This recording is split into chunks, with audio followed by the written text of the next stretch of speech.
Wait. May tanong ako sa'yo. Ano yun? Ready ka na ba sa new episode? Ako pa ba? Of course! Nice! Chill lang tayo dito. True. Ako may tanong din ako. Sige, ano yun? Bakit va? Ha? Anong bakit ba? Bakit? VA. Where we talk about anything about virtual assistants, remote working, work from home life, and many more. Kaya kung isa kang VA or gusto mong maging VA, para sa'yo tong podcast na to. Paano nga ba maging virtual assistant? Welcome back everybody to Bakit VA, where we talk about anything about virtual assistants and why is it the best option for you. So today I have Trisha Velasco here, one of our project managers in VA Flix. So today we are answering the common questions and let's debunk the misconceptions about virtual assistants in the Philippines. But before we start, of course, gusto ko muna kamustahin si Trisha. How are you, Trisha, today? Hi, I'm better now. Last week kasi medyo, may sakit tayo. So, ayun. Oh. Diba? Okay ka naman natin na. nirisked ito. Oo. Yes, well, sa bagay. I'm better. That's good to know. You're better na. Sure ka ba? Baka mamaya bigla tayong matumba dyan. Hindi naman. Okay naman. Okay naman. All right. So it's good to know na okay ka na. So I hope nakatulog ka din ng mabuti kasi sobrang important ng topic natin today, especially to those who are planning to try virtual assistants kasi dito nila malalaman ano nga ba yung mga dapat na malaman, right, before applying. And paano nga ba maging virtual assistant? So let's start with that question, Trisha, no? Paano nga ba mag-start, maging VA? Ano yung first steps? Of course, kung you have plans on joining virtual assistants or freelancing, number one, of course, syempre, dapat alam natin yung pinapasok natin. Sabi nga nila, way back, yung mga nag-call center, di ba, unang sabak, hindi rin nila alam kung paano or wala rin silang idea when the BPO was introduced sa Pilipinas. It's para sa mga first-timers na freelancers, it's the same. So, marami ring nag-enter sa virtual world or freelancing na wala ring idea or ano. Pero right now, na tayo we have many options para ma-check natin kung ano yung mga things na, alam mo yun, we can do research na. So, of course, number one na payo ko, especially when it comes to those bago lang, if you don't have the budget to mag-seminar or mag-attend ng mga trainings, you can do Google searching kung ano yung mga under ng freelancing or ng virtual assistant work or task para naman you have the idea or at least you have a thought of what are the things that we're doing in this kind of industry. Right now, dati, puro training sa corporate, mga ganon. But now, we have our own resources like the internet. We can already, research Google, kung ano yung mga ginagawa on freelancing. And right now, we're doing it virtually. So, may mga pa-training na din or may mga seminars na din about the being a virtual assistant. So, ayun, we have many options na. Kung gusto talaga natin mag-succeed, I recommend for you guys to, attend seminars or trainings na ino-offer virtually. Right. So, naglipanan na kasi yung mga ganyan, yung mga pa-trainings, pa-seminars. Yes. Ang dami, lalo sa TikTok, mga ganyan. Ang dami, naglalabasan. Oo, ang daming offer, naglalabasan. Tapos, it's worth it naman, especially kung you have a set budget to, to attend seminars or trainings. It's worth it kasi, especially kapag bago ka, marami kang magigain dun sa mga seminars nila or dun sa mga pa-trainings nila. Yeah, and may mga trainings na ganun for that specific purpose talaga, no? Para matuto. Matuto yung mga may gustong ma-experience maging VA or mag-venture sa sa path na to. I just want to know your thoughts about this kasi merong mga freelance na solo talaga and meron din yung mga nasa under agency like what we have dito sa ating company, right? So for you, better ba na meron kang agency or ano yung mga pros and cons ba ng merong agency as compared to yung nag-freelance talaga na solo? Both sides have their pros and cons na let's start first sa being solo. So sa solo kasi of course kapag nasa under ka ng agency, there will be fees na binabayaran ng agency.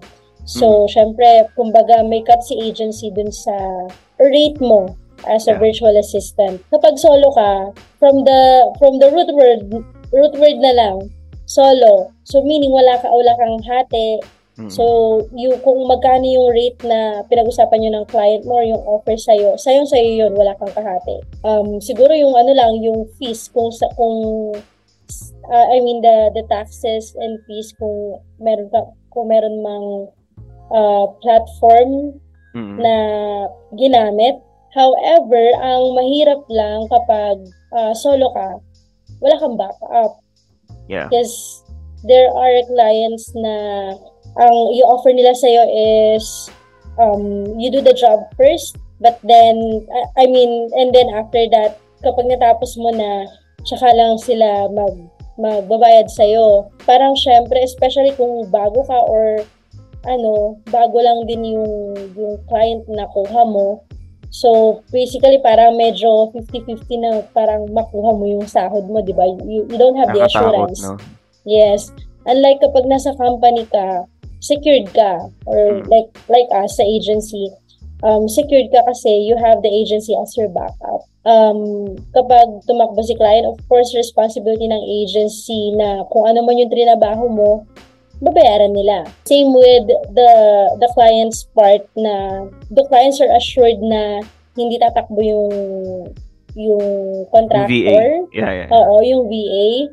Hindi siya tatakbo kapag nagbayad na sila kasi there are contracts between the company, the agency, and the client. So, when you say security, you secured nga sila kanina, di ba? One is, meron ng contracts on both ends, no? Merong contract yung client to the agency. Meron ding contract yung VAs, right? And apart from that, I think... Are you a skilled virtual assistant looking for your next opportunity? Join our team at VA Flix, where we provide top-notch virtual assistant services to busy professionals. As a member of our team, you'll have the opportunity to work with a variety of clients and gain valuable experience in the field. Send us an email at recruitment@vaflix.com. What are you waiting for? Apply as a virtual assistant at VA Flix today, where your skills and expertise are valued. I think pwede nating include dun sa being secured is that when your client decides to, end your contract as his VA, kapag under ka ng agency, mapapalitan yan di ba? Meron tayong mga ipapalit. Ila-line up ka ulit namin sa mga ibang what do you call this, mga interviews, di ba? For you to be able to get another client, napapalit dun sa client mo before. Which I think is very good decision for, for aspiring VAs.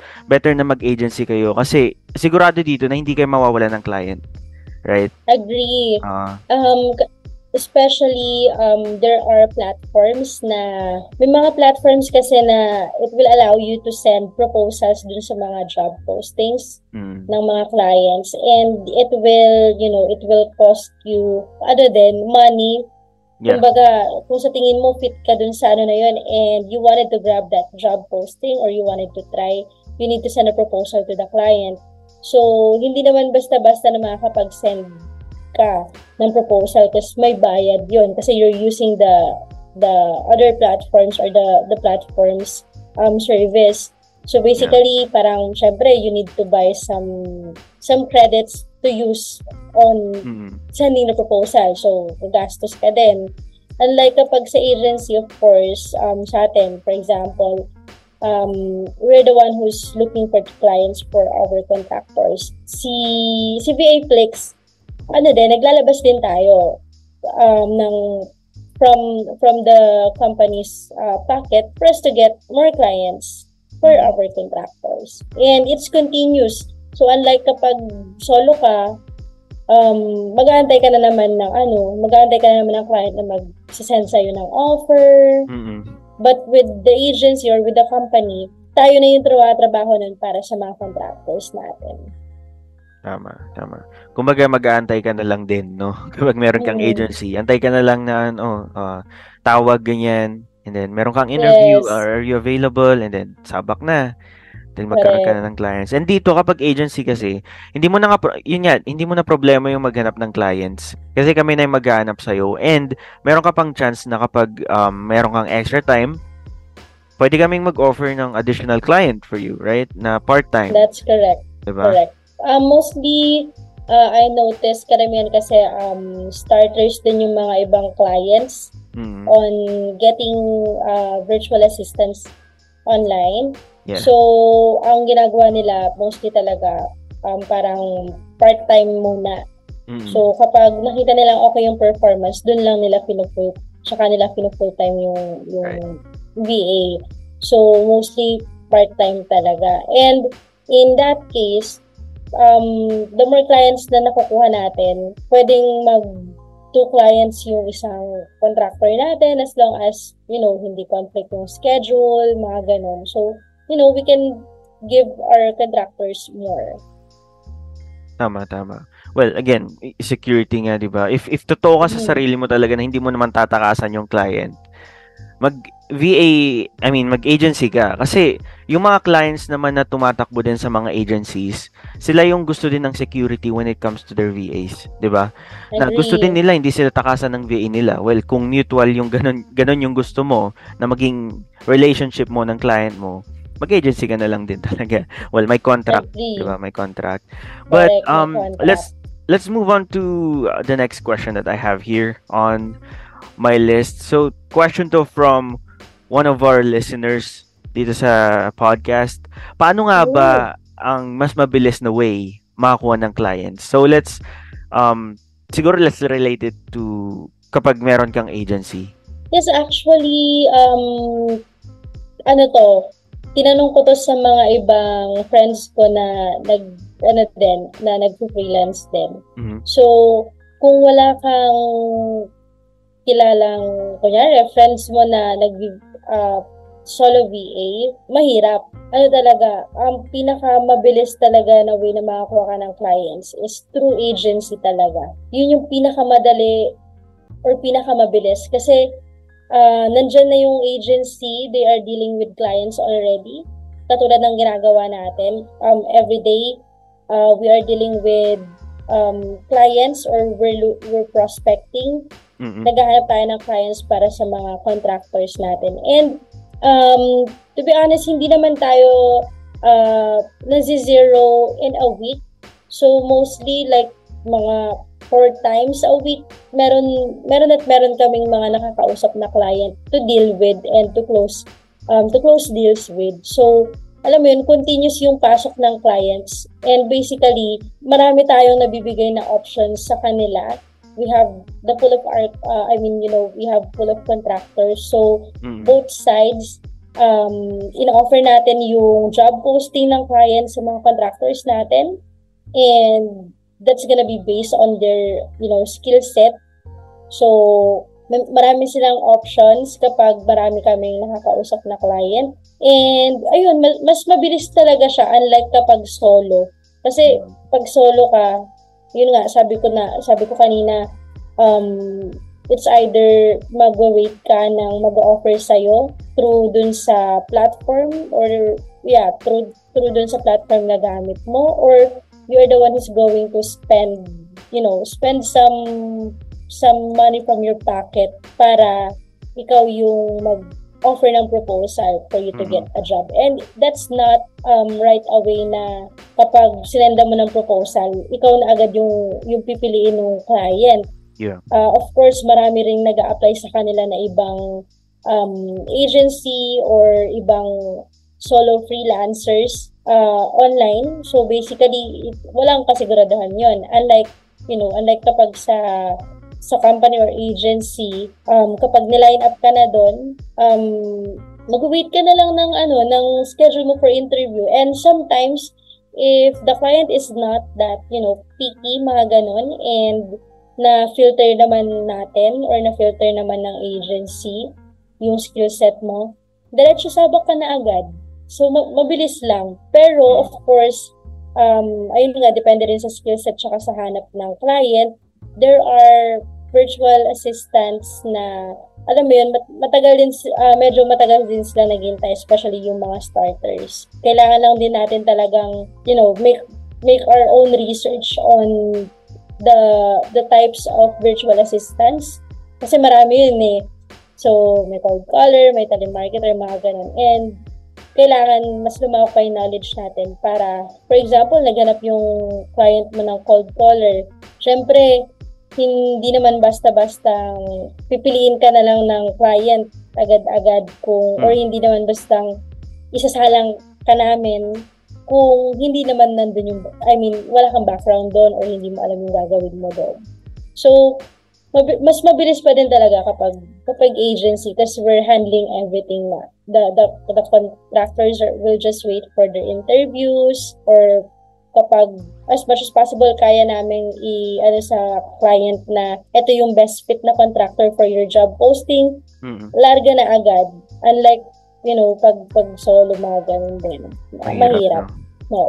Well, na-mention mo nga kanina na yung process din, how efficient kapag meron ka talagang VA agency, no? And when you are in a VA agency naman, well, you mentioned na kailangan din ng research, and that's the way na mapapabilis din yung pagkakaroon mo ng clients, or mas mapapabilis yung process mo when you are in an agency kasi meron ka ng ample knowledge and mas mabenta ka sa mga clients, di ba? Yes. Sa mga clients na meron yung agency. Let me move on to the next question here. I think na-mention mo naman na kanina yung process ng agency sa pag-hire ng contractors or yung pag-connect ng contractors to clients. Can you give a simple step-by-step lang? Yes, of course, me as a project manager, we wanted to make sure that we provide the best fit contractors sa mga clients natin. So, of course, it's going to start on our end, meeting with the client. So, sinisigurado namin na alam namin yung background ng business ni client. Alam namin kung ano yung hinahanap ni client talaga para dun sa business niya, na virtual assistant. And after that, doon na mag-start yung part ng entire agency wherein papasok na dyan yung help ng ating HR department. We're going to coordinate with them to start filtering the contractors that we have. So, doon na namin ilalatag kung ano yung mga napag-meetingan namin ni client na ito yung hanap ni client, kailangan may background sa ganitong business or industry, or kailangan available yung contractor ng ganitong oras, mga ganung bagay. And there are set of skills talaga for those clients who have been medyo matagal na sa virtual assistant industry or matagal na silang kumukuha ng virtual assistant. There are clients na hindi mo maiwasang picky sila because it's virtual assistants or virtual assistants has been really well established na din. I think dito sa Pilipinas sobrang tagal na, if I'm not mistaken. Nag-boom lang talaga siya during the pandemic, no? When it comes to the process, after filtering, may mga clients na gusto nila ma-interview din muna nila yung prepare naming list or prepare naming contractors. Kasi what we do here on our end with the VA Flix, as much as possible, alam mo yun, tayo na yung nag-handle ng interviews, lahat-lahat for the client. Tapos, isasalang na lang natin sa client yung contractor na, alam mo yun, napili natin para sa kanya. But then, of course, we respect our clients, din naman, option na they want to meet the contractors first, or they wanted to do one-on-one interview first. We allow that as well. And during the interview, of course, we help our contractors to, boost their self and make sure na mabigay nila sa mga clients natin kung ano talaga yung hinahanap nila. And after that, mabilis na lang after ng interviews or once filtering is done, mabilis na lang.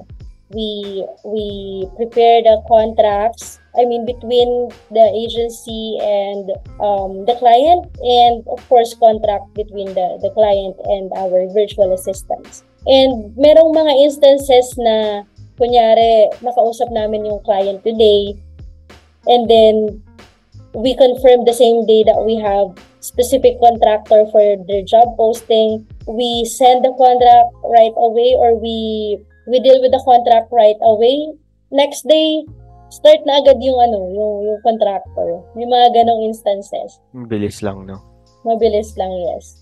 As long as everything has been, but of course, we have our own time frame din naman with our agency para ma-make sure natin na yun talagang mga contractors na sinasalang natin sa mga clients during the interview or onboarding is yun na talaga. So, it takes, normally it takes 24 to 48 hours for our agency to do that.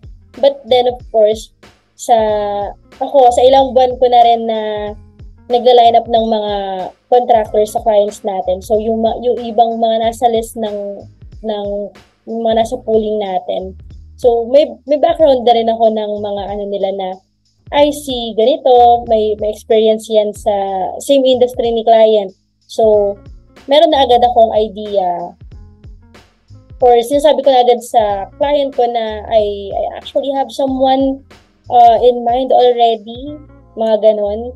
So, mabilis na lang yung process, especially kapag may alam na akong specific contractor na bakante and looking no clients yet or needed part-time, pero alam mo yun, yung skill niya, alam ko na. Kaya ang ginagawa din namin sa project managers, may list kami ng mga contractors natin and their skill set. So, yun, mas madali lang din yung filtering namin. Well, just a question, do you count yung, for example, nag-call center, for example, sales yung tinake niya sa call center, sa BPO, is it counted as sales experience din, or customer service siya ng isang real estate company or real estate before? Counted yun as customer service experience and at the same time real estate? Ganun ba yun? Yes, correct. Okay. That's nice kasi meron na tayong background ng mga nila-line up natin from pooling, no? And mas madali na lang din talaga yung process. Kumbaga, as easy as 1, 2, 3, sabi nga nila. But I think we've covered half of the questions already, and we're cutting this podcast episode into 2. So I hope that is okay with you guys. Hanggang dito na lang muna, Tricia, and we're going to continue this. Yeah, we're going to continue this in the next episode. So, see you guys. Bye-bye. Bye. Hello, aspiring VAs and all our listeners out there. Na-enjoy nyo ba ang episode na to? Check nyo rin yung iba and abangan nyo yung mga next episodes. We really love to hear from you. At dahil dyan, baka may mga suggestions or topics kayo na pwede naming pag-usapan, send us an email at admin@vaflix.com if you're listening to Spotify or any podcast platforms. And for our YouTube people, you can comment down below and we'll answer all your questions on our next episodes. See ya!